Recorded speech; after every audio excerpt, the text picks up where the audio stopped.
नमस्कार दोस्तों, 14 जुलाई 2021 के डेली एडिटोरियल डिस्कशन में आपका स्वागत है। देखते हैं आज कौन कौन से इंपॉर्टेंट एडिटोरियल्स डिस्कस करेंगे। पहला आर्टिकल है the upcoming crisis in Indian federalism. इसमें बेसिकली एक व्यू पॉइंट दिया हुआ है कि देखिए 2026 में जो लोकसभा की सीटें हैं वो हो सकता है बढ़ जाएं।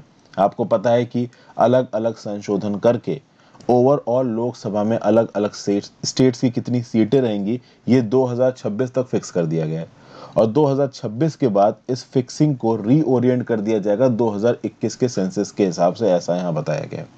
और बहुत सारे एक्सपर्ट्स का ये बोलना है। आप बोलोगे कौन से एक्सपर्ट्स, तो वही एक्सपर्ट्स जो द हिंदू और द इंडियन एक्सप्रेस में एडिटोरियल लिखते हैं कि हो सकता है कि जो प्रेजेंट बीजेपी की सरकार हो इसका ये प्लान हो कि 2026 में लोकसभा की नंबर ऑफ सीट्स को बहुत ज़्यादा बढ़ाया जाए।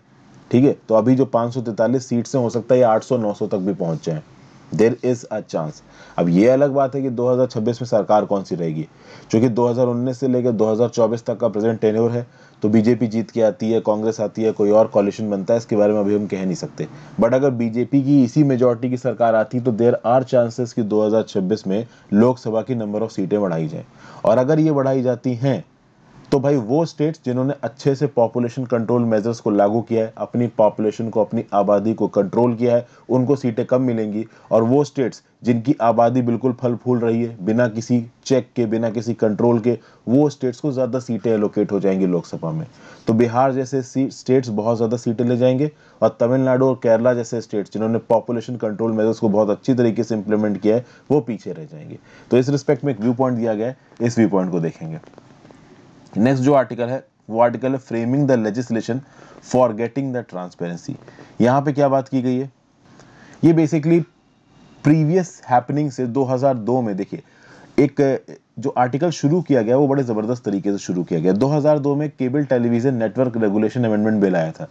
तो जब ये बिल पास किया जा रहा था, उस बिल को पास करने से पहले अलग अलग स्टेक होल्डर से बैठ के बात की गई थी।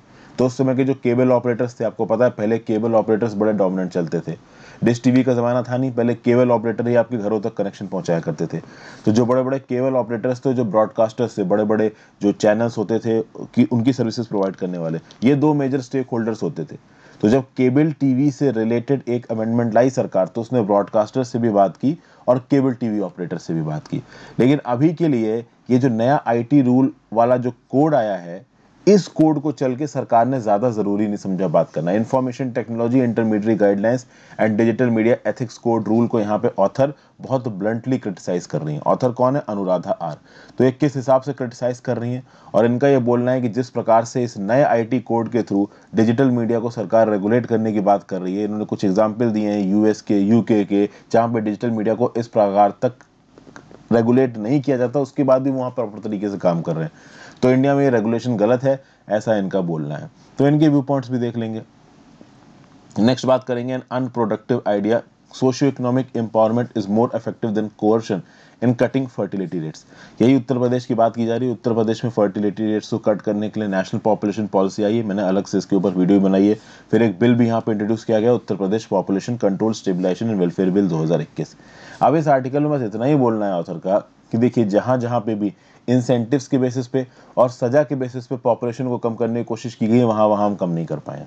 तो इससे पहले उन्होंने बताया कि आंध्र प्रदेश में, मध्य प्रदेश में, राजस्थान में, छत्तीसगढ़ में 1990 से लेकर 2000 तक ऐसे बहुत से नियम कानून लागू किए गए, जिसमें यह बोला गया कि जो 2 बच्चे पैदा करेंगे या 2 से कम बच्चे पैदा करेंगे उनको ये इंसेंटिव्स, जो ज़्यादा बच्चे पैदा करेंगे उनको कोई इंसेंटिव नहीं, तो वो लोकल बॉडी इलेक्शन नहीं लड़ेंगे, उनको गवर्नमेंटल बेनिफिट्स नहीं मिलेंगे। तो इस प्रकार के बहुत से प्लान पहले भी सरकार बना चुकी हैं और वो प्लान सक्सेसफुल नहीं होते। तो इनका ये बोलना है कि उत्तर प्रदेश वाला प्लान सक्सेसफुल नहीं होगा। इससे तो बेटर ये है कि आप डेवलपमेंटल इंडिकेटर्स को बढ़ाओ, वुमेन को और एम्पावर करो, अच्छा खाना पीना दो लोगों को, अच्छी एजुकेशन दो, तो ऑटोमेटिकली लोग चीज़ों को इंप्लीमेंट करने लगेंगे अपने लाइफ में, कम बच्चे पैदा करने लगेंगे। लेकिन देखिए, अच्छी एजुकेशन दो, अच्छा खाना पीना दो, सोशलो इकोनॉमिक एम्पावर करो, ये सब तो डीपीएसपी हैं, ये सब तो हम लोग 1947 से इंप्लीमेंट करने की कोशिश कर रहे हैं कि आप तक कर पाए हैं। देखिए, ये चीज़ बोल पाना बहुत आसान है कि लोगों को बहुत अच्छे तरीके से रहने के लिए सुविधाएं दो, आप वुमेन को एम्पावर करो, लेकिन इन सब चीज़ों में समय लगता है। 1950 से लेकर अब तक तो कर नहीं पाए हम। तो ये बात बोल पाना कि ठीक है सबको सारे ह्यूमन राइट्स दे दो, ठीक है ना, डेवलप्ड कंट्रीज जैसी सुविधाएं दे दो, तो वो लोग खुद ही बच्चे कम पैदा करेंगे। अरे भाई, वो वाला सीन तो आ ही नहीं पा रहा है ना इंडिया में। इंडिया इतना डेवलप्ड ही नहीं है, हमारे पास इतने पैसे ही नहीं है। यहाँ तो लोग माइग्रेंट, कोरोना की क्राइसिस शुरू होती है, हज़ारों किलोमीटर चल के अपने घर वापस जाते हैं, तो वहाँ पे वुमेन एम्पावरमेंट की बात कर रहे हो, अच्छी एजुकेशन देने की बात कर रहे हो, जब आपके पास हॉस्पिटल में एक बेड देने के लिए और ऑक्सीजन सिलेंडर नहीं है देने के लिए। तो कुल मिला के यहाँ पे उत्तर प्रदेश की पॉलिसी को क्रिटिसाइज जरूर किया गया, लेकिन क्रिटिसाइज के लिए जो साक्ष्य दिए गए ये बात बिल्कुल सही है कि देखिए, आप इंसेंटिव्स लगा के या रिस्ट्रिक्शन लगा के किसी के ऊपर ये चेक नहीं कर सकते कि वो बच्चे पैदा करेगा या नहीं पैदा करेगा। लेकिन ये बोल देना कि आप उनको बेटर सुविधाएं दो, इससे सब कुछ सॉल्व हो जाएगा, तो बेटर सुविधाएं देने में भी हमको भी 50 साल और लगने वाले हैं, इतनी जल्दी ना आ रही हैं सुविधाएं। तो इस आइडिया को डिस्कस करेंगे यहाँ पे। फिर नेक्स्ट आर्टिकल कौन सा डिस्कस करेंगे, तो एक आर्टिकल है growth matters but income levels matter more. अब एक्चुअली में क्या है, ये जो आर्टिकल है एम सुरेश बाबू ने लिखा है, प्रोफेसर इकोनॉमिक्स के आईआईटी मद्रास में। इन्होंने इसमें इतने स्टैटिस्टिक्स घुसेड़ दिए ना कि एक समय के बाद आप कंफ्यूज हो जाओगे। 2020-21 की नेशनल इनकम का डाटा रिलीज किया गया 31 मई को नेशनल स्टैटिस्टिक्स ऑफिस के द्वारा। अब इसमें कुछ जो डाटा इंपॉर्टेंट है वो मैं आपके साथ डिस्कस करूंगा, एक लिमिट से ज़्यादा इंपॉर्टेंट डाटा डिस्कस नहीं करूंगा, क्योंकि इसमें बहुत सारे इंडेक्स की बात कर रखी है। अभी बिजनेस कॉन्फिडेंस इंडेक्स की बात कर रखी है, परचेजिंग मैनेजर्स इंडेक्स की बात कर रखी है। इस डाटा को महीने के बेसिस पे रिलीज किया जाता है।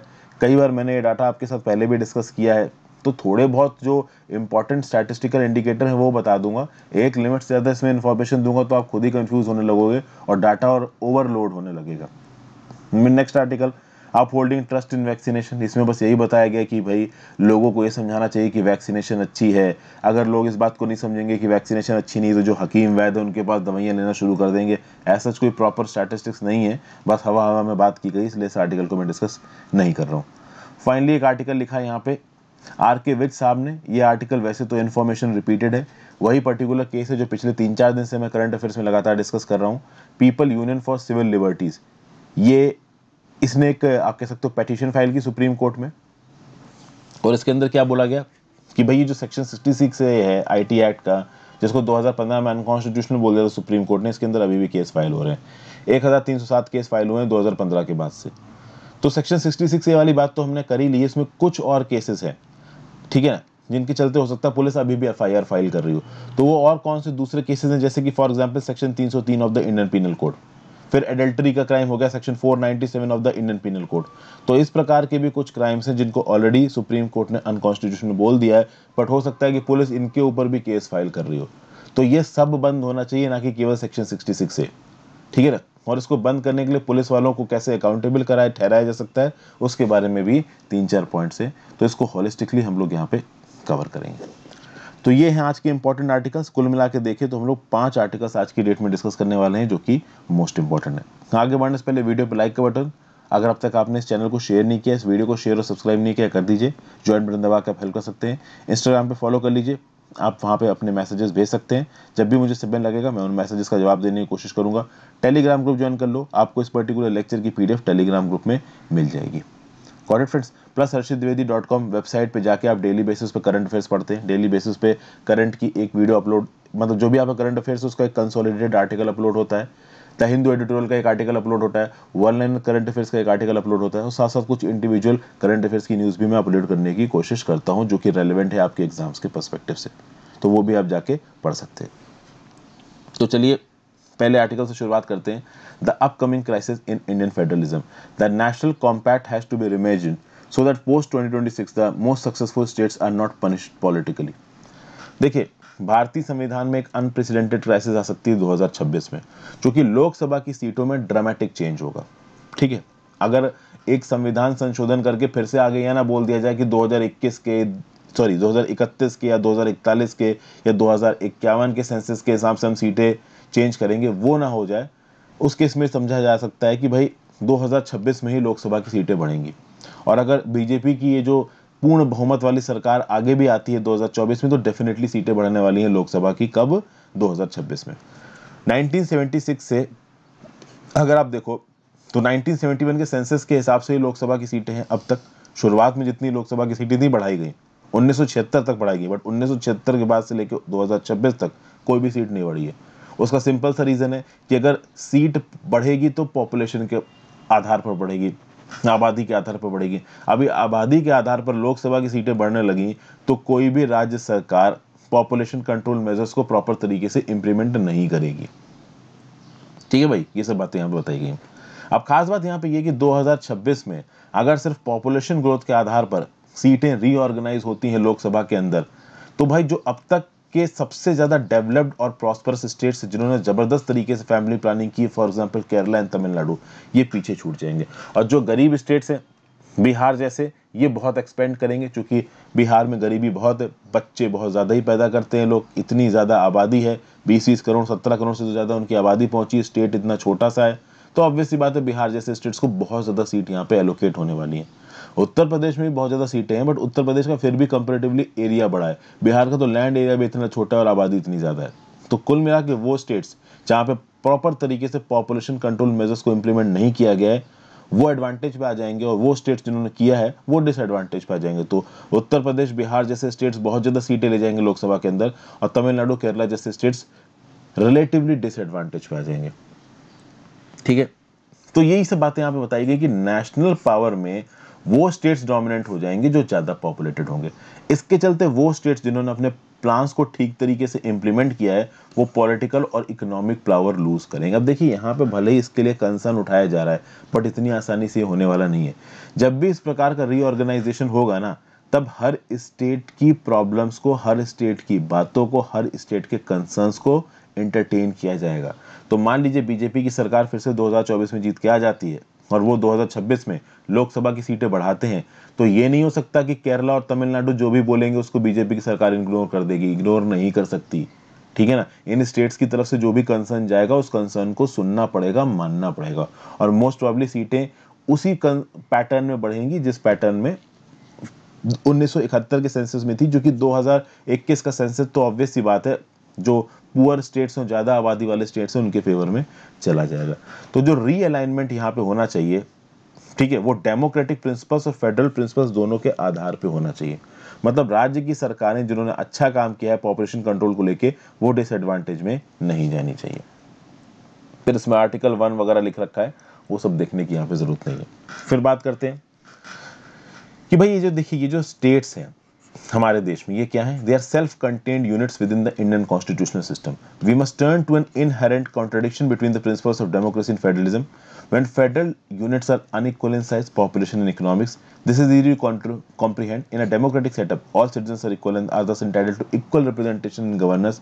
But this would imply bigger states are likely to dominate the national conversation. देखिए सिंपल बात है, डेमोक्रेसी के अंदर एक इंसान को बराबरी का इंपॉर्टेंस मिलना चाहिए, तो ऑटोमेटिकली उस स्टेट को ज्यादा इंपॉर्टेंस मिल जाएगा जहां पे बहुत ज्यादा लोग हैं। इसीलिए यहाँ पे जो बड़े स्टेट्स हैं वो डोमिनेट करेंगे। एक और बात है, बड़े स्टेट्स इन द टर्म मतलब इन द कंटेक्स्ट बात की जा रही है वो स्टेट्स जहाँ पे आबादी ज़्यादा है। तो जो आबादी ज़्यादा वाले स्टेट्स हैं वो छोटे स्टेट्स के ऊपर डोमिनेट कर जाएंगे, और जो छोटे स्टेट्स हैं उनको इकोनॉमिकली कम पाई मिलेगी, मतलब जो भी टैक्स एलोकेशन है वो कम मिलेगा, ओवरऑल लोकसभा के अंदर सीटें कम मिलेगी। अब यहाँ पे कौन से छोटे स्टेट्स की बात हो रही? तो एक तो आपका हो गया गोवा, एक हो गया आपका सिक्किम। इस प्रकार के जो स्टेट्स हैं इनको यहाँ पे छोटा स्टेट बोला जा रहा है। तो अब इस चीज को आप किससे कंपेयर कर सकते हो? अब आप इसको कंपेयर कर सकते हो अमेरिका से। ठीक है, अमेरिका में भी ये कुछ हद तक प्रॉब्लम आई थी जब उनका फेडरेशन बना था, लेकिन अमेरिकन ने अपनी प्रॉब्लम को किस प्रकार से सॉल्व किया है उसको एक बार के लिए हम लोग देखते हैं। सबसे पहली बात, जब अमेरिका का कॉन्स्टिट्यूशनल सेटअप बना तो पहली चीज जो अमेरिका के संविधान में की गई वो क्या थी कि national powers over the states were limited. आपको पता है कि जो अमेरिका है वो एक प्रॉपर फेडरेशन है, तो प्रॉपर फेडरेशन में जो उनकी राज्य की सरकार की ताकत है ना, उसके अंदर केंद्र की सरकार एक लिमिट से ज्यादा इंटरफेयर नहीं कर सकती। तो अमेरिका में नेशनल पावर्स का इंटरफेरेंस स्टेट्स में लिमिटेड है, पहली चीज। दूसरी चीज, आपको पता है कि अमेरिका का कोई भी राज्य कितना भी बड़ा हो या कितना भी छोटा हो, सबको सेनेट में 2 सीटें मिली। अमेरिका में 50 राज्य हैं और हर राज्य से 2 सीट मेंबर्स गए सेनेट में, तो टोटल सेनेट में कितनी सीटें? 100 सीटें। ठीक है, क्या हमारे यहाँ राज्यसभा में ऐसा है? ऑब्वियसली बात नहीं है। हमारे यहाँ राज्यसभा में भी स्टेट की पॉपुलेशन के हिसाब से सीटों को एलोकेट किया गया है। तो उत्तर प्रदेश से सबसे ज्यादा राज्यसभा मेंबर है, लगभग 31, और बाकी स्टेटों से बहुत कम है। ठीक है, तो अगर राज्यसभा के भी अंदर हर स्टेट से बराबर के मेंबर जाते तो भी छोटे स्टेट्स उतना डिसएडवांटेज नहीं होते बड़े स्टेट्स के रिस्पेक्ट में। तो ये चीज कहीं ना कहीं हम अमेरिका से सीख सकते हैं। तीसरा क्या बोला जा रहा है अमेरिका के कंटेक्स्ट में? Presidents are elected by electoral votes which means they must win states rather than the total population। अब ये बड़ी जबरदस्त चीज है। इंडिया में हम लोगों को टोटल पॉपुलेशन में से जीतना है, ना कि स्टेट्स जीतना है। फॉर एग्जाम्पल अभी यूएस का एक स्टेट है एरिजोना, और जो बाइडेन और ट्रंप के बीच में लड़ाई हो रही है, तो या तो पूरा का पूरा एरिजोना ट्रंप के पास जाएगा, या पूरा का पूरा एरिजोना जो बाइडेन के पास जाएगा। तो इस तरीके का हिसाब नहीं है हमारे यहाँ लोकसभा वाला कि भैया यूपी में लोकसभा की 80 सीटें हैं तो 50 कांग्रेस के पास जा सकती हैं, 30 बीजेपी की जा सकती हैं। अगर यूएस वाला सिस्टम हमारे इंडिया में अप्लाई हो जाता तो या तो उत्तर प्रदेश की सारी सीटें कांग्रेस के पास जाती या बीजेपी के पास जाती, ये नहीं। लेकिन अब देखिए यहाँ पे कुछ प्रॉब्लम्स भी हैं।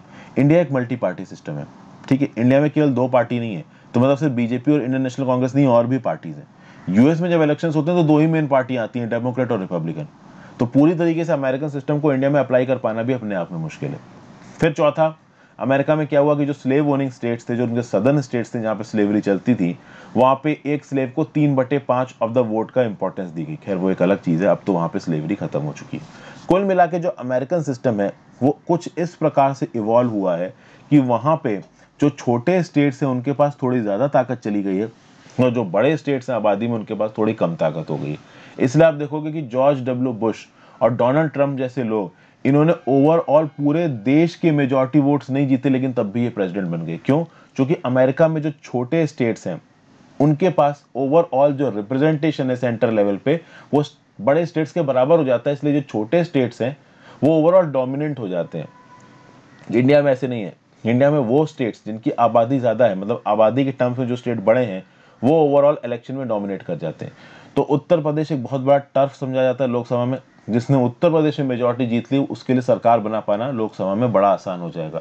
और पिछले 2 बार से बीजेपी की सरकार इसलिए बन पा रही क्योंकि उत्तर प्रदेश जैसे स्टेट्स बीजेपी की सरकार की जेब में चले गए। समझ गया बात को? तो यहाँ पे बस इस पूरे आर्टिकल में आपको इतना ही समझना है। इस बात के ऊपर बहस हो रही है कि भाई अलग अलग राज्य की सरकारों को कितनी इंपॉर्टेंस मिलनी चाहिए, और खासकर वो राज्य की सरकारें जिनकी आबादी कम है उनको कितनी इंपॉर्टेंस यहाँ पे मिलनी चाहिए, और खासकर उन राज्य की सरकारों को जिन्होंने अपनी आबादी को कम प्रॉपर प्लान के बेसिस पे किया है, तमिलनाडु केरला जैसे। तो ओवरऑल ये सीन है यहाँ पर। तो फाइन ट्यून करने की यहाँ पे बात की जा रही है। एक और बात यहाँ पे बताई जा रही है कि जब हमारा देश आजाद हुआ था तो लिंग्विस्टिक आधार पर स्टेट बनाने की बात की गई थी। तो जवाहरलाल नेहरू और जो बाकी दिग्गज लीडर थे, उनको ये लगा कि अगर लिंग्विस्टिक आधार पर स्टेट बने तो हमारी नेशनल यूनिटी खतरे में आ जाएगी, सोवरेनिटी खतरे में आ जाएगी, देश अंदर से टूटने लगेगा। बट एक्चुअली में ऐसा कुछ हुआ नहीं।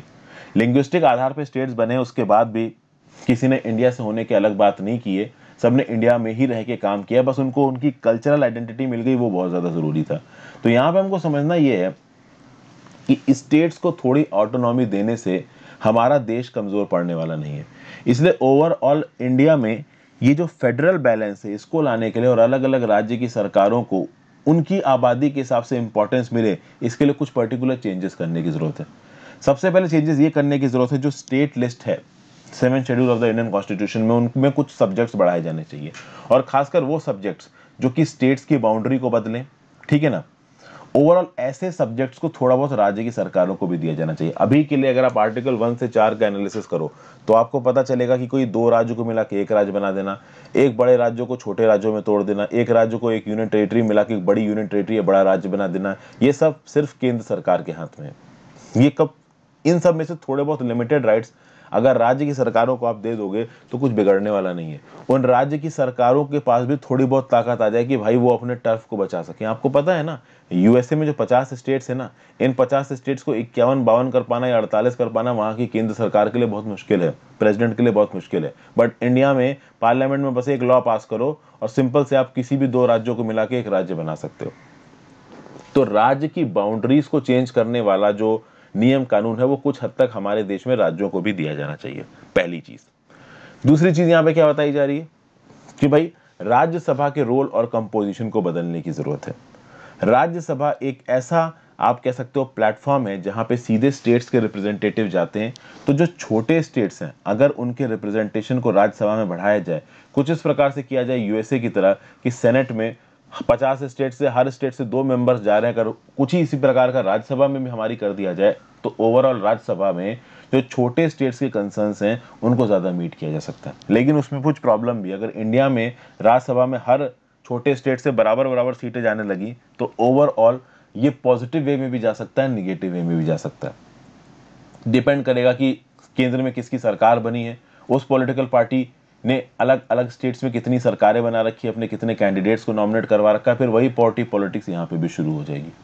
तीसरी चीज यहाँ पे ये बताया जा रहा है कि भाई अगर गुड्स एंड सर्विसेज टैक्स जैसे नियम कानून लेके आ रहे हो, आपको पता है कुछ कॉन्स्टिट्यूशनल अमेंडमेंट्स इंडिया में इंप्लीमेंट करने के लिए स्पेशल मेजॉरिटी तो चाहिए ही चाहिए, प्लस 50% स्टेट्स का एसेंट चाहिए। तो जीएसटी जैसे लॉ जिसमें 50% स्टेट्स का एसेंट चाहिए होता है, उनमें सारे स्टेट्स का एसेंट मैंडेटरी कर देना चाहिए, यूनानिमिटी होनी चाहिए, या कम से कम 3/4 स्टेट्स का कंसेंट मैंडेटरी कर देना चाहिए। गुड्स एंड सर्विसेज टैक्स को आज की डेट में अलग अलग राज्य की सरकारें बहुत क्रिटिसाइज कर रही हैं, क्योंकि अलग अलग राज्य की सरकारों के हिसाब से उनको उतना पैसा मिल नहीं पा रहा है। केंद्र की सरकार ने जीएसटी पास करते वक्त प्रॉमिस तो कर दिया कि आपको पैसा देंगे, बाद में जब पैसा आया नहीं कोरोना के चलते, तो केंद्र सरकार ने हाथ खड़े कर दिए।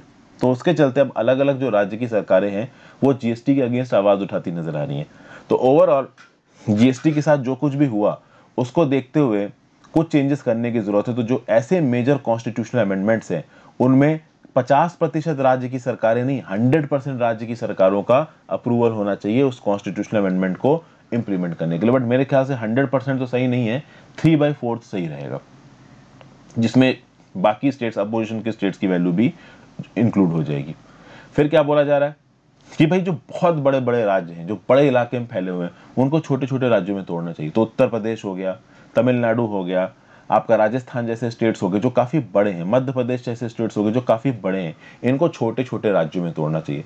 क्योंकि जो स्टेट्स काफी बड़े होते हैं ना, वहां पे जो पॉलिटिकल पार्टी डोमिनेंट होती है ना, वो लोकसभा में अपनी चला लेती है, और ये चीज नहीं होनी चाहिए, ठीक है ना। तो अगर उत्तर प्रदेश जैसा बड़ा स्टेट है तो वहां पे जितने लोकसभा के एमपी होंगे वो कहीं ना कहीं केरला से ज्यादा इफेक्टिव हो जाएंगे लोकसभा के अंदर। तो इसलिए बहुत बड़े बड़े स्टेट्स बनाने की जरूरत नहीं है, इन स्टेट्स को छोटे छोटे स्टेट्स में तोड़ा जा सकता है काफी इफेक्टिवली। जो भी स्टेट्स हमारे इंडिया में नजर आए इंडियन यूनियन में, वो कुछ इस तरीके से हो कि वो एक दूसरे को बैलेंस कर सके, ना कि एक स्टेट इतना बड़ा हो जाए कि वहां पे डोमिनेंट पॉलिटिकल पार्टी केंद्र की पॉलिटिक्स को डोमिनेट कर रही है। आई होप आप सारे पॉइंट्स इस पर्टिकुलर वीडियो के समझ पाए हो। नेक्स्ट आर्टिकल पे चलते हैं, framing the legislation for getting the transparency. India it appears is charting out a regulatory framework without discussion and openness and with government overreach. भैया भर भर के सरकार की बुराई की गई है, लेकिन कुछ पॉइंट्स को यहाँ पे देखेंगे। सरकार की बुराई वाले एलिमेंट को छोड़ के जो भी यहाँ पे तरीका है चीजों को बताने का, क्या बताने की ऑथर कोशिश कर रहे हैं उसको समझने की कोशिश करेंगे। तो ये बता रही है जून 2002 का समय है, और जो इन्फॉर्मेशन एंड ब्रॉडकास्टिंग मिनिस्ट्री का ऑफिस था शास्त्री भवन में 5वें 6ठे फ्लोर पे, वहां पे खूब भीड़ है, खचाखच ऑफिस भरा है, केबल ऑपरेटर्स वहां बैठे हैं, पिज्जा आ रहा है, सॉफ्ट ड्रिंक्स आ रही है, समय समय पे सेक्रेटरी, एडिशनल सेक्रेटरी आके रिपोर्टर्स को एड्रेस कर रहे हैं, मिनिस्टर्स भी आके बातचीत कर रहे हैं। क्यों? क्योंकि उस समय पे पार्लियामेंट में एक बिल पास होने वाला था जिसका नाम था cable television networks regulation amendment bill. अभी इसी अमेंडमेंट बिल से रिलेटेड दो प्लेयर्स बहुत इंपॉर्टेंट थे, एक तो ब्रॉडकास्टर्स हो गए, केबल ऑपरेटर्स हो गए। ब्रॉडकास्टर्स कौन? तो जैसे आज कलर्स टीवी आता है, सोनी टीवी, तो ये क्या हो गया? ब्रॉडकास्टर हो गए। केबल टीवी ऑपरेटर्स कौन हो गए?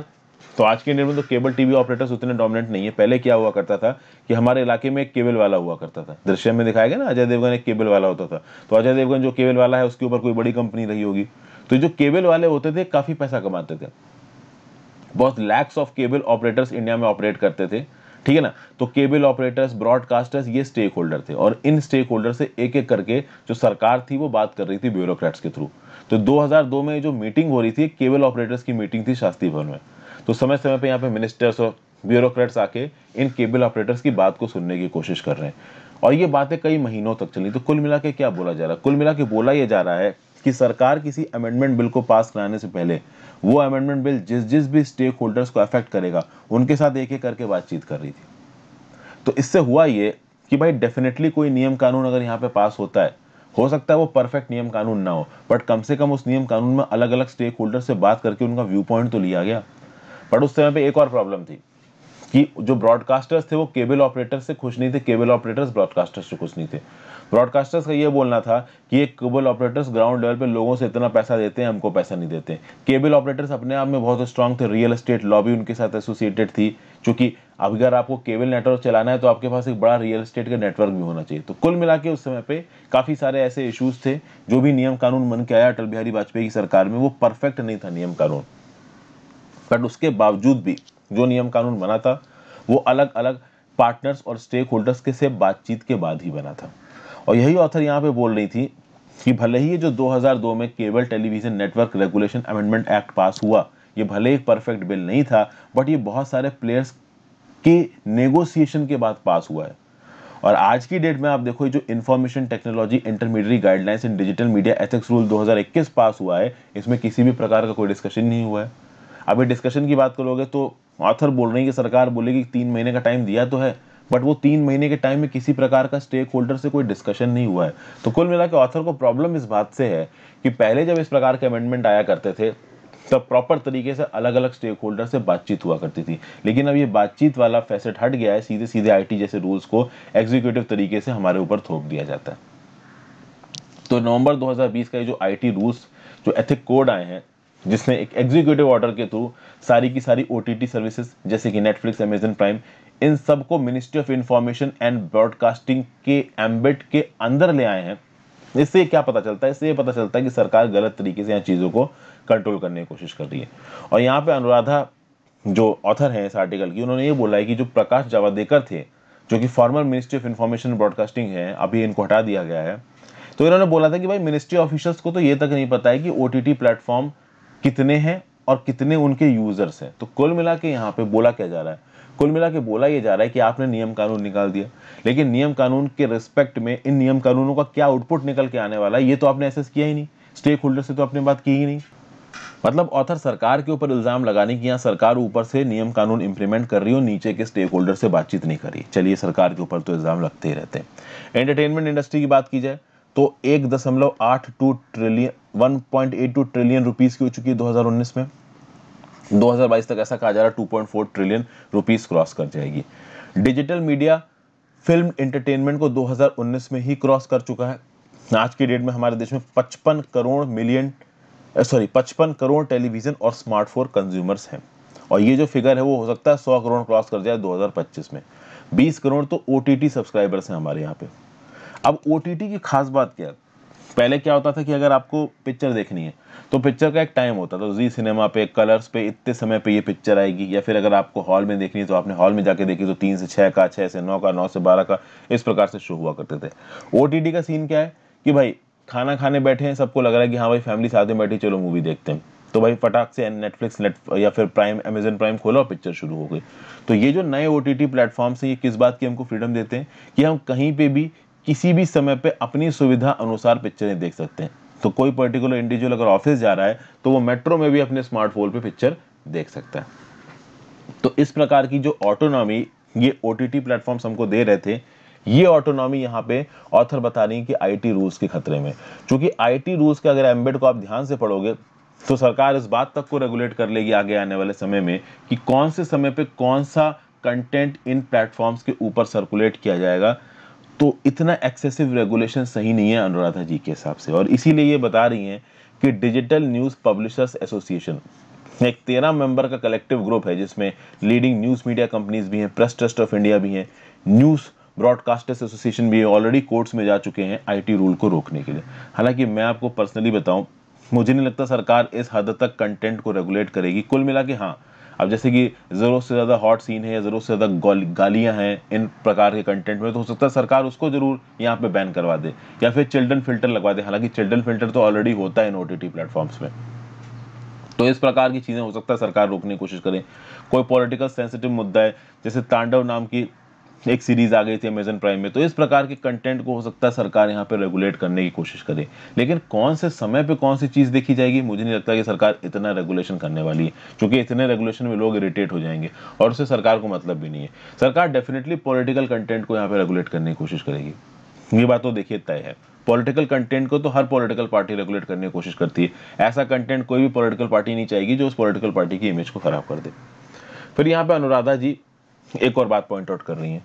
जब press and registration of books act 1867 को 2019 में सरकार ने अमेंड किया था, तो उन्होंने एक ड्राफ्ट रिलीज किया था registration of press and periodicals bill 2019, और ये जो ड्राफ्ट था ये ministry of information and technology की वेबसाइट पे पब्लिश किया गया था और लोगों से इनपुट्स मांगे गए थे। तो यहाँ पे अनुराधा जी यही बोल रही थी कि जब ओटीटी को रेगुलेट करने के लिए आप आईटी रूल्स आए हो, तो आपने ड्राफ्ट को वेबसाइट पे पब्लिश क्यों नहीं किया और प्रॉपर तरीके से बातचीत क्यों नहीं करी। तो कुल मिला के कुछ एक्ट्स में जब आप लोगों का इनपुट मांग रहे हो, तो आईटी रूल्स में आपने लोगों का इनपुट क्यों नहीं मांगा। मतलब आईटी रूल्स आपके लिए इतना इंपॉर्टेंट है कि आपको इनको किसी भी हाल में इंप्लीमेंट करना भी, आपको इनपुट मांगना जरूरी नहीं लगा। फिर यहाँ पे अनुराधा जी दुनिया भर का एग्जाम्पल्स दे रही है, जैसे यूरोपियन यूनियन में एग्जाम्पल दे रही है। यूरोपियन यूनियन में एक EU audio visual media services directive है, जिसमें यह बोला गया कि जो ओटीटी प्लेटफॉर्म्स हैं ये सेल्फ रेगुलेशन करेंगे, को रेगुलेशन करेंगे। यूके में भी एक वीडियो ऑन डिमांड सर्विसेज हैं, वहाँ पे टीवी और जो ऑनलाइन फिल्म सर्विसेज हैं उनके लिए कुछ स्पेसिफिक प्रोविजंस बनाए गए, बट उन प्रोविजंस में एक लिमिट से ज़्यादा इंटरफेरेंस नहीं है। यूएस में भी ऐसा बताया जा रहा है कि जो फेडरल कम्युनिकेशन कमीशन की गाइडलाइंस हैं उनमें भी ओवर द टॉप प्लेटफॉर्म्स को रेगुलेट नहीं किया है, मतलब डिजिटल मीडिया को रेगुलेट नहीं किया गया है। ये नेटफ्लिक्स, अमेजन प्राइम जैसी चीज़ों को रेगुलेट नहीं किया गया है। काफ़ी हद तक यूट्यूब, ट्विटर जैसी चीज़ों को भी उतना रेगुलेट नहीं किया गया है। बट इन आईटी रूल्स के थ्रू हमारे यहाँ पे प्रॉपर रेगुलेशन, प्रॉपर शिकंजा कसने की कोशिश की जा रही है इन आईटी प्लेटफॉर्म्स के ऊपर, ऐसा ऑथर यहाँ पे बोल रही है। तो ऑथर कुल मिलाकर सरकार को यहाँ पे जबरदस्त तरीके से क्रिटिसाइज कर रही है, किसके लिए? ओटीटी प्लेटफॉर्म्स के ऊपर रेगुलेशन लाने के लिए इन आईटी रूल्स के थ्रू। अब इनका जो भी अपोजिशन है वो सही है या गलत है, इनके हिसाब से यूरोपियन यूनियन में, यूके में, यूएसए में इस प्रकार का रेगुलेशन नहीं है, बट इस प्रकार का रेगुलेशन इंडिया में सरकार लाके चीज़ों को दबाने की कोशिश कर रही है, घोटने की कोशिश कर रही है, ऐसा अनुराधा जी बोल रही है। अब सबके इसमें अलग अलग व्यू पॉइंट हो सकते हैं, आपके अलग, मेरे अलग, ठीक है, अनुराधा जी के अलग हो सकते हैं। नेक्स्ट बात करते हैं an unproductive idea. Socio economic empowerment is more effective than convergence in cutting fertility rate. इसको कहानी की तरह सुनिए। यूपी में पॉपुलेशन पॉलिसी क्या है ये तो मैं आपको बता चुका हूं, दोबारा यूपी की पॉपुलेशन पॉलिसी मैं आपको यहाँ पे नहीं बताऊंगा।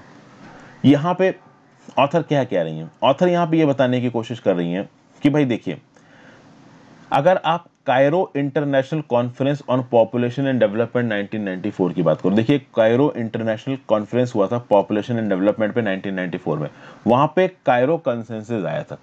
कायरो इजिप्ट का एक शहर है अगर आपको मालूम हो तो। कायरो कंसेंसस में क्या बोला गया कि there should be promotion of reproductive rights, empowering women, universal education, maternal and infant health to untangle the knotty issue of poverty and high fertility। मतलब कायरो कॉन्फ्रेंस में बोला गया कि भाई रिप्रोडक्टिव राइट्स बचाओ, वुमेन को एम्पावर करो, universal education लाओ, मैटरनल और इन्फेंट हेल्थ को अच्छा करो, तब पोवर्टी भी चली जाएगी और हाई फर्टिलिटी का जो प्रॉब्लम है वो भी हट जाएगी। और यही इंडिया में सरकार को करने की जरूरत है, चाहे वो केंद्र की सरकार हो चाहे वो राज्य की सरकार हो। At the same point of time author ये बोल रहे हैं कि जो उत्तर प्रदेश का जो पॉपुलेशन बिल आया है ना, जो कि 1 चाइल्ड फैमिली या 2 चाइल्ड फैमिली को इंसेंटिवाइज कर रहा है पर्क से, टैक्सेस कम करके, कैश अवार्ड्स के साथ, और डिसइंसेंटिव्स दे रहा है उन लोगों को जो 2 से ज्यादा बच्चे पैदा कर रहे हैं, ये काम करने वाला नहीं है। इनका ये बोलना है कि ऑलरेडी बहुत सारे स्टेट्स में, आंध्र प्रदेश में, मध्य प्रदेश में, राजस्थान में, छत्तीसगढ़ में, उड़ीसा में इस प्रकार के प्रोग्राम्स इंप्लीमेंट हो चुके हैं, वो फायदा नहीं देंगे। फायदा क्या देगा? तो ऑथर के हिसाब से कायरो कंसेंसस फायदा देगा। लेकिन कायरो कंसेंसस में जो चीज लिखी है, जैसा कि मैंने इंट्रोडक्शन में आपको बताया था, उसको इंप्लीमेंट करना भी तो अपने आप में मुश्किल है इंडिया में। अभी यूनिवर्सल एजुकेशन कितना दूर है, 70% तो वुमेन की लिटरेसी अब तक इंडिया में हुई नहीं है, ठीक है। आप यूनिवर्सल एजुकेशन की बात करो, मैटरनल और इन्फेंट हेल्थ पैरामीटर्स इतने गंदे हैं, infant mortality rate, maternal mortality rate India में अभी भी पूरी दुनिया में वन ऑफ द हाईएस्ट है। तो इन सब इकोनॉमिक और सोशल इंडिकेटर्स में तो हम वैसे ही गए गुजरे हैं, वैसे ही बहुत पीछे हैं। तो इनको सही करके हम ओवरऑल फर्टिलिटी रेट कम करें, अगर इस प्लान के हिसाब से गए तो अगले 40-50 साल तक हम कुछ नहीं कर पाएंगे। इसीलिए उत्तर प्रदेश की सरकारें और अलग अलग जो राज्य की सरकारें हैं वो इस प्रकार के नियम कानून लेके आ रही हैं। Got it? हालांकि इस प्रकार के जो नियम कानून हैं जिसमें इंसेंटिव दिए जाते हैं कम बच्चे पैदा करने के लिए, और ज्यादा बच्चे पैदा करो तो डिसइंसेंटिव दिए जाते हैं, इस प्रकार के नियम कानून को नेशनल ह्यूमन राइट्स कमीशन पहले भी क्रिटिसाइज कर चुका है। क्यों? क्योंकि इस प्रकार के नियम कानून लोगों की इंडिविजुअल चॉइस को रोकने की कोशिश करते हैं। एक इंडिविजुअल कपल को ज्यादा बच्चे पैदा करने, कम बच्चे पैदा करने, उस चीज में आप इंसेंटिव्स और डिसइंसेंटिव्स दे रहे हो, ठीक है। अब देखिए यहाँ पे 2 व्यू पॉइंट है। पहला व्यू पॉइंट क्या है कि ठीक है भाई, हाँ आप लोगों की चॉइस को रोक रहे हो, आप उनको इन्फ्लुएंस कर रहे हो उनके डिसीजन को, उनको ज्यादा बच्चे पैदा करने या कम बच्चे पैदा करने। दूसरा एक व्यू पॉइंट यहाँ पे निकल के आता है कि भाई ज्यादा बच्चे पैदा करने की जरूरत क्या है, 2 बच्चे बहुत होते हैं, ठीक है ना। तो मतलब जो लोग इस पर्टिकुलर लॉ को क्रिटिसाइज कर रहे हैं वो शायद ये कहना चाहते हैं कि हम ज्यादा बच्चे भी पैदा करेंगे, गवर्नमेंटल इंसेंटिव्स भी लेंगे। और ऐसा कह पाना इंडिया जैसे कंटेक्स्ट में सही नहीं है, जब ऑलरेडी हमारे ह्यूमन रिसोर्सेज बहुत ज़्यादा हो रखे हैं, हमारे पास नेचुरल रिसोर्सेज बहुत कम है, सस्टेनेबल डेवलपमेंट को एक बहुत बड़ा चैलेंज है।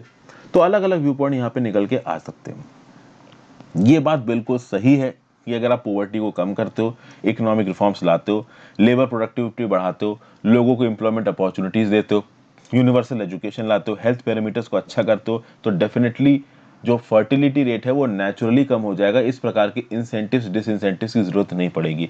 बट कहीं ना कहीं अब सरकारें भी जानती हैं और हम और आप भी ये जानते हैं कि इन प्रकार के पैरामीटर्स को शॉर्ट टर्म में तो सुधारा जा नहीं सकता। कम से कम 40 से 50 साल और लगने वाले हैं यूनिवर्सल एजुकेशन और हेल्थ जैसी चीज़ों को लाने के लिए। इसलिए इंसेंटिव और डिसइंसेंटिव की अप्रोच के अलावा हमारे पास ज़्यादा कुछ देखिए बचा नहीं, ज़्यादा ऑप्शंस है नहीं हमारे पास, ये मुझे लगता है। अब आपकी अपनी अलग एक चॉइस हो सकती है। नेक्स्ट बात करते हैं किसकी, disabling unconstitutional sections. Several steps can be taken to ensure that people are not booked under laws held unconstitutional. यहाँ पे पहले ही आपके साथ बात हो चुकी है। People Union of Civil Liberties ने सुप्रीम कोर्ट में केस फाइल किया कि भाई सुप्रीम कोर्ट आपने section 66A of IT act 2000 को 2015 में इनवैलिड कर दिया था, उसके बावजूद 2015 से लेके अब तक 1307 केसेस फाइल हो चुके हैं अंडर सेक्शन 66A। तो ये गलत है। सुप्रीम कोर्ट ने भी इसको गलत बोला है। सुप्रीम कोर्ट ने साफ साफ बोला था कि सेक्शन 66A के अंदर क्रिमिनल चार्जेस को आप इनिशिएट नहीं कर सकते, बट अब तक 1307 केसेस इनिशिएट हुए, तो ये प्रॉब्लमेटिक है। अब यहाँ पे कुछ और नियम कानून है जिसके लिए मैंने इस आर्टिकल को इंक्लूड किया। सेक्शन 66A तो मैं पहले भी आपको बता चुका हूँ। 1983 में सुप्रीम कोर्ट ने section 303 of the Indian penal code को स्ट्रक डाउन किया था। क्या लिखा था सेक्शन 303 में? It provided capital punishment for murder by person serving a life term in another case as being unconstitutional। मतलब कि एक पर्सन अगर लाइफ टर्म ऑलरेडी सर्व कर रहा है एक दूसरे केस में और उस केस में उसको कैपिटल पनिशमेंट दे दो मर्डर का, तो वो अनकॉन्स्टिट्यूशनल होगा। तो section 303 of the Indian penal code को अनकॉन्स्टिट्यूशनल कर दिया। फिर Mithu versus state of Punjab में सुप्रीम कोर्ट ने क्या बोला? That punishment was not based on rational principle as no judicial discretion was available to a life convict।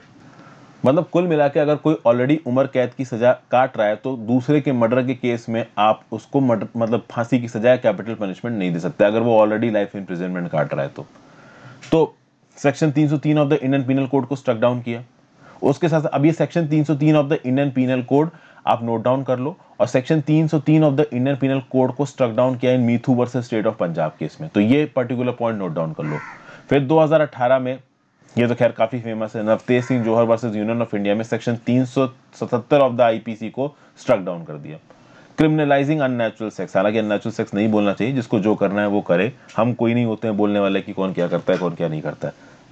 तो भाई सेक्शन 377 को, जो कि आईपीसी का एक सेक्शन था जो कि अननेचुरल सेक्स को क्रिमिनलाइज करता था, इसको स्ट्रक डाउन कर दिया। Navtej Singh Johar versus Union of India ने इसको अपने नोट्स में आई होप आपने इनकॉर्पोरेट कर लिया होगा। फिर Joseph Shine versus Union of India 2018 में कोर्ट ने बोला कि ये सेक्शन 497 ऑफ द आईपीसी है ना, ये अनकॉन्स्टिट्यूशनल है। सेक्शन 497 ऑफ द आईपीसी में एडल्ट्री की बात की जाती थी। एडल्ट्री को आर्बिट्री बोला गया, तो मतलब एक मैन और एक वुमेन जो कि शादीशुदा रिश्ते में उसके बावजूद भी वो कहीं और रिलेशंस करते हैं तो उसको एडल्ट्री का क्राइम बोला जाता था। अभी ये एडल्ट्री का क्राइम भी यहाँ पे सुप्रीम कोर्ट ने स्ट्रक डाउन कर दिया। तो Joseph Shine versus Union of India section 497 of IPC याद रखना। 2018 Navtej Singh Johar versus Union of India section 377 IPC, ये अपने नोट्स में इनकॉर्पोरेट कर लो। Plus Mithu versus state of Punjab section 303 of the Indian penal Code. अब ये स्ट्रक डाउन हो चुके हैं तीनों सेक्शंस। अब जब ये तीनों सेक्शन स्ट्रक डाउन हो चुके हैं तो किसी भी हाल में इन सेक्शंस के अंदर एक क्रिमिनल केस इनिशिएट नहीं किया जा सकता। उसके बाद भी अगर एक क्रिमिनल केस इनिशिएट होता है देन दैट मीन्स कि भाई कहीं ना कहीं नीचे गड़बड़ है। अब इस गड़बड़ को रोकने के लिए क्या किया जा सकता है? First of all, station house officers को हो सकता है कि ये बात सच में ना पता हो कि इन केसेस को स्ट्रक डाउन कर दिया गया, इन सेक्शंस को स्ट्रक डाउन कर दिया गया। तो भाई ओवरऑल जो सुपरविजरी पुलिस ऑफिसर्स होते हैं सब डिविजनल लेवल पे, जैसे कि आप ये एसडीएम बन के जाओगे या फिर कह लीजिए डीएसपी बन के जाओगे, तो ऐसे केसेस में भले ही एसएचओस को जानकारी ना हो लेकिन फाइल तो ओवरऑल एक हायरार्की से चलती है ना। तो सब इंस्पेक्टर फाइल पुटअप करेगा, वो एसएचओ के पास जाएगी, एसएचओ के पास, फिर वो डीएसपी के पास अप्रूव होने की जाएगी, फिर वो किसी आईपीएस के पास अप्रूव होने के लिए जाएगी। तो किसी पर्टिकुलर फाइल में एक हायरार्की चलती है। तो साइन तो सबके होते हैं ना, तो ऐसे केसेस में सबकी रिस्पॉन्सिबिलिटी फिक्स की जानी चाहिए। और वो ऑफिसर्स जो अभी भी इन सेक्शंस के अंदर इल्ज़ामों को फाइल कर रहे हैं, केसेस को इनिशिएट कर रहे हैं, उनको सजा दी जानी चाहिए। उनकी एसीआर में लिखा जाना चाहिए, एनुअल प्रोग्रेस रिकॉर्ड में लिखा जाना चाहिए कि भाई इन्होंने ये गलत काम किया, इसके लिए इनके नंबर्स को इतना कम किया जा रहा है। तो ओवरऑल अगर आप गलत सेक्शन के अंदर केस को चालू कर रहे हो तो आपको रिस्पॉन्सिबल ठहराया जाएगा। अगर आप इस प्रकार का कोई नियम कानून लेके आ रहे हो तो ओवरऑल ये ऑफिसर्स को मजबूरी हो जाएगी अपने आप को अपडेटेड रखना। फिर एक और बात यहाँ पे बोली जा रही है कि भाई ये जो crime and criminal tracking network and systems होता है, CCTNS में ऑनलाइन FIR फाइल होती है। एक्चुअली CCTNS नेटवर्क को मैंने सामने से देखा था। एक बार मैं मनाली घूमने गया था तो वहाँ मेरा फ़ोन खो गया था, तो मैं वहाँ पे जब पुलिस स्टेशन में अपनी FIR लिखवाने के लिए गया तो उसने ऑनलाइन इस CCTNS वाले सिस्टम में FIR लिखी। और जब CCTNS वाले सिस्टम में आप FIR लिखने जाते हो ना, तो एक ड्रॉप डाउन मेन्यू में आप सेक्शन चुनते हो कि कौन से section of the Indian penal code के अंदर आप FIR लिख रहे हो। तो उस ड्रॉप डाउन मेन्यू से ही आप सेक्शन 303 और 377 और 497 जैसी चीज़ों को हटा दो। तो जो भी ऑनलाइन FIR फाइल हो रही है वहाँ पे सेक्शंस लग ही नहीं पाएंगे, सिंपल सी बात है, ठीक है। और CCTNS का इम्प्लीमेंटेशन बहुत पुराना है, बहुत सारे थानों में अब ये CCTNS ऑनलाइन हो गया है। Got it. तो ऑनलाइन FIRs में सिस्टम को हटा दो। और ये जो RK विज साहब है जिन्होंने इस आर्टिकल को लिखा है, उन्होंने बोला कि भाई छत्तीसगढ़ में तो हम ऑलरेडी इन सेक्शंस को सिस्टम से हटवा चुके हैं, बाकी जगहों पे भी हटवाने की जरूरत है। तो एक तरीका तो ये होगा कि CCTNS में से सेक्शन हटवा दो। दूसरा तरीका ये होगा कि पुलिस ऑफिसर्स को एजुकेट करो और उनको रिस्पॉन्सिबल ठहराओ। एजुकेट करने के बाद भी अगर कोई पुलिस ऑफिसर्स इन सेक्शंस में इन्वेस्टिगेशन को शुरू करता है तो उसको रिस्पॉन्सिबल ठहराया जाएगा, उसकी ACR में नेगेटिव मार्किंग जाएगी। और एक और चीज़ कर सकते हैं कि जो भी मैनुअल्स अवेलेबल होती है ना पुलिस डिपार्टमेंट के पास, जिन मैनुअल्स में इंडियन पीनल कोड के सेक्शंस के बारे में लिखा रहता है, इन सेक्शंस के सामने ही ब्रैकेट में लिख दिया जाना चाहिए कि they have been struck down by the supreme court. तो अपडेटेड मैनुअल्स अवेलेबल करवाइए पुलिस थानों में और वहां पे सेक्शन के सामने ही लिखो कि they have been struck down. तो इन कुछ तरीकों से, इस प्रकार से जो गलत सेक्शंस हैं जिनके अंदर गलत तरीके से आप कह सकते हो कि एक पर्टिकुलर इन्वेस्टिगेशन को शुरू किया जाता है, उसको कम किया जा सके, उसको रोका जा सके। तो ये व्यू पॉइंट यहाँ पे इस पर्टिकुलर आर्टिकल में दिया गया। फिर चलते हैं हमने अगले आर्टिकल की तरफ, growth matters but income levels matter more. यहाँ पे लिखा है M सुरेश बाबू साहब ने इस आर्टिकल को लिखा है, प्रोफेसर ऑफ इकोनॉमिक्स हैं IIT मद्रास में। यहाँ पे बहुत लिमिटेड फैक्ट्स आपको बताऊंगा क्योंकि ज्यादा फैक्ट्स में आप हो जाओगे कंफ्यूज। देखिए, नेशनल इनकम के एस्टिमेट्स आ गए 2020-2021 के, मतलब अप्रैल 2020 से लेके मार्च 2021 तक के जो एस्टिमेट्स है वो 31 मई को रिलीज किए गए नेशनल स्टैटिस्टिक्स ऑफिस से। अभी इन एस्टिमेट से क्या पता चला है? पहला तो ये पता चला है कि भाई एग्रीकल्चर सेक्टर इंप्रेसिव परफॉर्मेंस दे रहा था। क्राइसिस के समय पे भी जो हमारा एग्रीकल्चर सेक्टर है वो काफ़ी ऊपर उठा है। चलिए, ये तो हमें पता ही है कि दिस इज क्वाइट प्रेडिक्टेबल। लेकिन जो हमारा मैन्युफैक्चरिंग सेक्टर है वो लगातार नीचे गया। तो मैन्युफैक्चरिंग सेक्टर जिसको एक ग्रोथ ड्राइवर की तरह रहना चाहिए था, ये ग्रोथ ड्राइवर की तरह नहीं रहा। फिर आप देखोगे कि बहुत सारे प्रोडक्शन इंटरप्शंस हुए हैं, लोकलाइज्ड लॉकडाउन्स लगे, ट्रेड में कॉन्ट्रैक्शन हुआ है 18.2% का, कंस्ट्रक्शन में कॉन्ट्रैक्शन हुआ है 8.6% का, माइनिंग में कॉन्ट्रैक्शन हुआ है 8.5% का, मैन्युफैक्चरिंग में कॉन्स्ट्रक्शन हुआ है 7.2% का।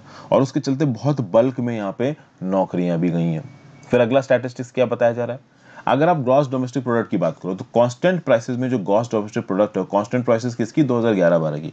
उसके हिसाब से जो Q4 है 2020-21 का, यानी जनवरी फरवरी मार्च ऑफ 2021, यहाँ पे जो ग्रोथ देखने को मिली है वो 1.6% देखने को मिली है। तो पिछले क्वार्टर की जो 0.5% की ग्रोथ थी उससे तो ज़्यादा थी 1.6% की ग्रोथ। लेकिन फिर भी ओवरऑल आप देखोगे तो ये बहुत ज़्यादा अच्छी ग्रोथ नहीं है, क्योंकि फोर्थ क्वार्टर तक अच्छी खासी इकोनॉमिक एक्टिविटी शुरू हुई थी। जितने भी चेक्स एंड बैलेंसेस, रिस्ट्रिक्शंस लगाए गए थे लॉकडाउन के फॉर्म में, वो हटाए जा चुके थे। तो रिस्ट्रिक्शंस हटाने के बावजूद भी ये जो ग्रोथ है वो इतनी धीमे हुई, this is a cause of concern, ऐसा यहाँ पे बोला जा रहा है। प्लस यहाँ पे बेस इंडिकेटर्स भी आ रहे हैं। जस्ट कोरोना के शुरू होने से पहले अगर हम बात करें, देखिए सीधी बात है, जनवरी फरवरी मार्च ऑफ 2020 भी कहीं ना कहीं कोरोना से अफेक्टेड था।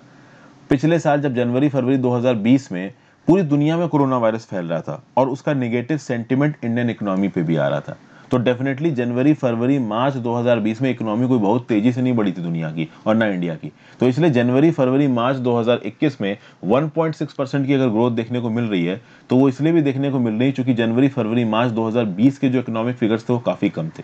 तो एक बेस इफेक्ट भी था जिसके चलते 1.6% की ग्रोथ दिख रही है। तो बेस इफेक्ट की वजह से 1.6% की ग्रोथ दिखना और ओवरऑल लॉकडाउन हटने के बाद भी इतनी ही ग्रोथ होना, ये कोई बहुत अच्छा इंडिकेटर यहाँ पे नहीं है। ये बात यहाँ पे बताई जा रही है। फिर अनएम्प्लॉयमेंट से रिलेटेड कुछ फिगर्स यहाँ पे दिए जा रहे हैं। क्या फिगर दिया जा रहा है? The unemployment data release by Centre for Monitoring Indian Economy. ये क्या बोलता है? In May 2021 India's labour participation at 40% was the same as what it was in April 2021। तो अप्रैल 2021 और मई 2021 में जो इंडिया का लेबर पार्टिसिपेशन था वो 40% था, लेकिन जो अनएम्प्लॉयमेंट रेट था वो 11.9% हो गया फ्रॉम 8%। तो अप्रैल 2021 में अनएम्प्लॉयमेंट रेट था 8% और मई 2021 में कितना हो गया 11.9%, जबकि लेबर पार्टिसिपेशन रेट कितना है 40%। इसका मतलब क्या हो गया, इसका मतलब ये हो गया कि बहुत सारे लोगों की नौकरियां चली गई यहाँ पे। अभी आप बोलोगे लेबर पार्टिसिपेशन रेट का क्या मतलब है, तो भाई जितने लोग भी वर्किंग कैटेगरी में आते हैं उसमें से कितने लोग इकोनॉमी में विलिंग है जॉब लेने के लिए, इसको आप बोलोगे लेबर पार्टिसिपेशन रेट। और जितने लोग विलिंग है जॉब लेने के लिए उनमें से एक्चुअली में कितने लोगों के पास जॉब नहीं है, ये हो गया आपका अनएम्प्लॉयमेंट रेट। तो 8% अनएम्प्लॉयमेंट रेट था अप्रैल 2021 में, मई में पहुंच गया 11.9%। मतलब मई में आप कह सकते हो कि ज्यादा लोग जॉब लेने के लिए विलिंग नहीं है, क्योंकि हो सकता है वो जॉब से बहुत ज्यादा सड़ गए हो, परेशान हो गए हो, या वो जॉब उनको अच्छी ना लग रही हो, जो भी हो। बट ओवरऑल अनएम्प्लॉयमेंट रेट 11.9% पहुंचा है 2021 में, मई 2021 में, जो कि एक अच्छा फिगर नहीं है।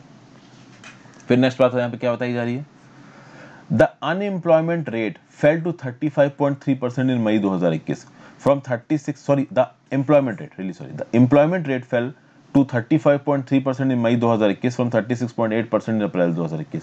मतलब एम्प्लॉयमेंट रेट भी मई 2021 में गिरा है। कुल मिला के क्या बताया जा रहा है, कुल मिला के बताया ये जा रहा है कि मई 2021 का जो महीना है और अप्रैल 2021 के महीने के साथ जो इसका कंपैरिजन है, उस कंपैरिजन से ही पता चलता है कि जो कोरोना की सेकेंड वेव थी उसने मई के महीने में काफी नुकसान करवाया।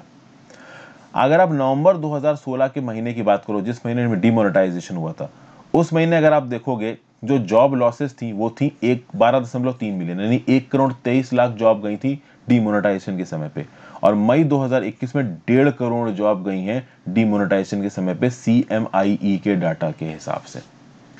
और इसमें एक और फैक्टर यहाँ पे निकल के आ रहा है कि जनवरी 2021 से लेके अब तक 25.3 मिलियन जॉबें जा चुकी हैं, 2.5 करोड़ से ज्यादा जॉबें जा चुकी हैं, जिसमें से 2,27,00,000 जॉब तो फर्स्ट क्वार्टर ऑफ 2021-22 में गई है। फर्स्ट क्वार्टर ऑफ 2021-22 क्या हो गया, तो मतलब अप्रैल मई जून, तो अप्रैल 2021 से जून 2021 हो गया फर्स्ट क्वार्टर, और 2,27,00,000 जॉब तो इस साल के फर्स्ट क्वार्टर में गई है। मतलब इस साल के फर्स्ट क्वार्टर में जो सबसे डोमिनेंट फैक्टर है जॉब ले जाने के लिए, वो है second wave of the pandemic. तो कुल मिला के यहाँ पे second wave of the pandemic का जो इम्पैक्ट निकल के आया है वो बहुत खतरनाक निकल के आया। और 2020-21 के जो इकोनॉमिक पैरामीटर्स हैं उस हिसाब से 2021-22 के जो शुरुआती पैरामीटर्स हैं वो कोई बहुत ज्यादा प्रॉमिसिंग नहीं लग रहे हैं। यानी जो second wave of corona virus की पैंडेमिक है, पैंडेमिक की वेव, इसने हमको बहुत गंदा हिट मारा है। तो ये जो कुछ स्टैटिस्टिक्स हैं, इन स्टैटिस्टिक्स को चाहो तो आप इनकॉर्पोरेट कर सकते हो, वैसे मैं बोलूंगा आप मत लिखो, क्योंकि स्टैटिस्टिक्स ऐसे हैं कि आप कंफ्यूज हो जाओगे। अभी तो और स्टैटिस्टिक्स दे रखे हैं इस आर्टिकल में जिनको मैं आपके साथ डिस्कस नहीं कर रहा हूँ। कुछ इंपॉर्टेंट चीजें क्या लगी, तो भाई जनवरी 2021 से लेके आप कह सकते हो कि जुलाई तक ओवरऑल इंडिया में 2.5 करोड़ से ज्यादा जॉबें की गई, 25.3 मिलियन जॉब्स गई हैं, जिसमें से 22.7 मिलियन जॉब्स गई हैं अप्रैल मई जून 2021 में। पहली चीज तो ये पॉइंट यहाँ पे बताया गया। फिर दूसरा क्या बताया जा रहा है, नवंबर 2016 जब डिमोनेटाइजेशन हुआ था तो 12.3 मिलियन जॉब्स गई थी, लेकिन मई 2021 में 15 मिलियन जॉब्स गई हैं। अब मैं आपको एक बात बताऊं, ये स्टेटमेंट थोड़ा पॉलिटिकल लग रहा है। अगर आप नवंबर 2016 के डिमोनेटाइजेशन की जॉब्स को मई 2021 से कंपेयर करने लगोगे तो आप डिमोनेटाइजेशन को एक नेगेटिव लाइट में दिखाओगे, मतलब आप सरकार को क्रिटिसाइज कर रहे हो। और मैं हमेशा ये बोलता हूं कि आंसर्स में सरकार को क्रिटिसाइज मत करो। आई होप आप समझ पा रहे हो कि मैं यहाँ पे क्या बोल रहा हूँ। तो स्टैटिस्टिक्स को आप समझ लो, बट इनको नोट डाउन मत करो, इतने इंपॉर्टेंट नहीं। जो स्टैटिस्टिक्स इंपॉर्टेंट होते हैं वो मैं आपको पहले बता देता हूँ, जो इनको नोट डाउन करने लायक होती है। जैसे इससे पहले वाले आर्टिकल में मैंने बताया कि सेक्शन 303, 497, 377 इनको अपने नोट्स में इनकॉर्पोरेट कर लो, ये काम आएंगे। तो जो चीज़ वैसे ही काम की होती है नोट्स में नोट करने वाली, वो मैं आपको अलग से बताता हूँ कि आप नोट्स में इनकॉर्पोरेट करो। तो ये था आज का एडिटोरियल एनालिसिस दोस्तों। आई होप आपको काफ़ी कुछ सीखने को मिला हो। जितना ज़्यादा होलिस्टिक तरीके से चीज़ें समझा सकता था मैंने समझाई हैं। आई होप आपको चीज़ें पसंद आई। Thank you for watching friends. ज़्यादा से ज़्यादा लोग साथ इस वीडियो को शेयर करिएगा। Have a great day, good bye.